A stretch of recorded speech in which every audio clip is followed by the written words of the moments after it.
आइए combination of resistance पे एक बहुत ही बढ़िया क्वेश्चन, थोड़े अच्छे लेवल का क्वेश्चन है, चर्चा करते हैं। क्वेश्चन कहता है कि इक्विवेलेंट रेजिस्टेंस निकालना। इक्विवेलेंट रेजिस्टेंस का मतलब टोटल रेजिस्टेंस ही है। ए और बी के बीच, यहां आपको दो बिंदु दिख रहे होंगे, ए और बी। ए और बी के बीच दिए गए सर्किट में इक्विवेलेंट रेजिस्टेंस निकालना। आप मान सकते हैं कि ए से करंट आया और बी से करंट चला गया। ए और बी का मतलब यही हुआ।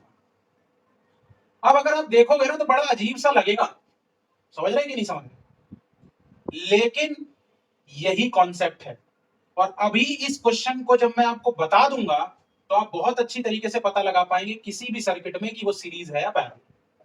देखो, जब आई से करंट आ रहा होगा तो इस करंट के जाने के तीन रास्ते हैं। एक वो इस रास्ते पे जा सकता है, एक इस पे जाएगा और एक इस पे जाएगा। अगर किसी बच्चे के मन में होता है कि सर इस रास्ते पे जाएगा, तो इस रास्ते से जाएगा, यहां से नीचे आएगा, यहां से जाएगा, तो फिर ये दोनों रेजिस्टेंस में तो करंट गया ही नहीं। समझ में आ रहा है कि नहीं आ रहा है? अगर वो इस रास्ते से मतलब केवल अगर आप एक रास्ता चुनना चाहते हैं तो मैं ऑप्शन दे रहा हूं, यानी ए इज द पॉइंट जहां करंट बट गया। अब करंट बट गया मतलब पैरेलल।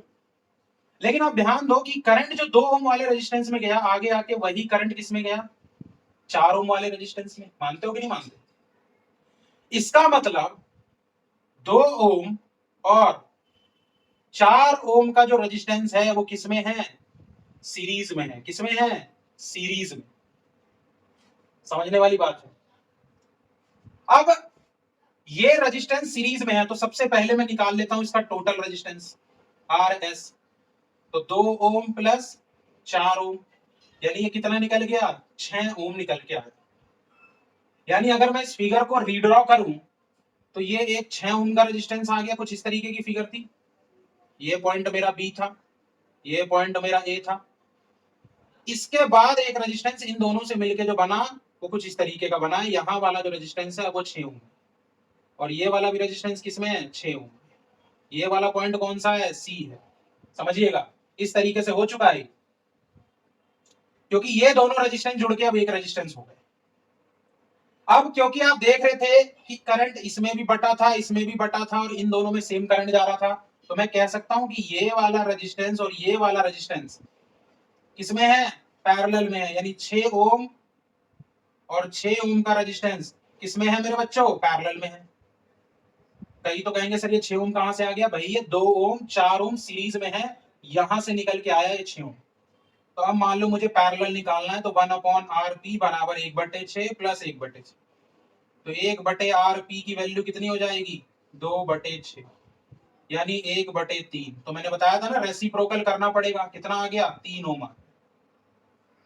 यानी अब अगर मैं इस फिगर को रीड्रॉ करूं तो ये फिगर कैसी बनेगी भाई, ये पॉइंट ए, ये पॉइंट बी, और अब इसके बीच में एक ही रेजिस्टेंस आएगा। और अब ये रेजिस्टेंस कितने ओम का होगा, 3 ओम का। यानी 1, 2 और 3 को जब कंबाइंड कर दिया तो 3 ओम का एक रेजिस्टेंस बन गया। ये पॉइंट मेरा ए है, ये बी है, और ये पॉइंट मेरा सी। समझ में आ रहा है कि नहीं आ रहा है? यहां जो रेजिस्टेंस है वो कितने ओम का है, 10। यहां जो है वो कितने ओम का है, 7।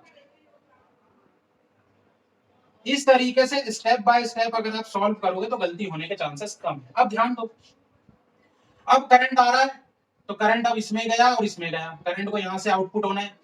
तो ये करंट जो 3 ओम वाले में आया वही करंट किसमें गया, 7 ओम वाले में। तो क्या मैं कह सकता हूं कि 3 ओम और 7 ओम का रेजिस्टेंस अब किसमें है, सीरीज में है। तो फिर से अगर मैं आर एस निकालूं तो 3 ओम प्लस 7 ओम, तो मेरे बच्चों कितना, क्या ये 10 ओम आ रहा है, हाँ बोलना पड़ेगा। इन दोनों का कॉम्बिनेशन कितना आया, 10 ओम आया, क्योंकि जो करंट इसमें गया वही करंट आके इसमें गया। इस पॉइंट पर करंट मिल रहा है। तो अब ये फिगर क्या बन गई, ये बन गई ए, 10 ओम, और ये पॉइंट है बी, और इसी में एक रेजिस्टेंस है ये वाला। आप इसको ऐसे समझो, ये भी कितना निकल के आया, 10 ओम। इस तरीके से अब ये बन गया, ये पॉइंट है मेरा ए और ये है मेरा बी। अब जब करंट इसमें अलग जा रहा है और इसमें अलग जा रहा है और दोनों आके इस पॉइंट पे बढ़ जा रहा है, तो मैं कह सकता हूं कि 10 ओम एंड 10 ओम के जो फाइनल दो रेजिस्टेंस बचे हैं वो किसमें है भाई, पैरेलल में, तो टोटल रेजिस्टेंस निकालना है तो 1/Rp बराबर 1/10, 1/10, तो 1/Rp बराबर 1/5। यहां से Rp की वैल्यू कितनी निकली? 5 ओम निकली। यानी इस पूरे कॉम्बिनेशन का इक्विवेलेंट रेजिस्टेंस कितना है? मात्र 5 ओम है। पहला स्टेप ये था, दूसरा स्टेप ये था, तीसरा स्टेप ये था और फाइनली चौथा स्टेप ये था। समझ में आ रहा है कि नहीं आ रहा है? कितना देखने में अलग है और करने में तो बिल्कुल ही अलग है।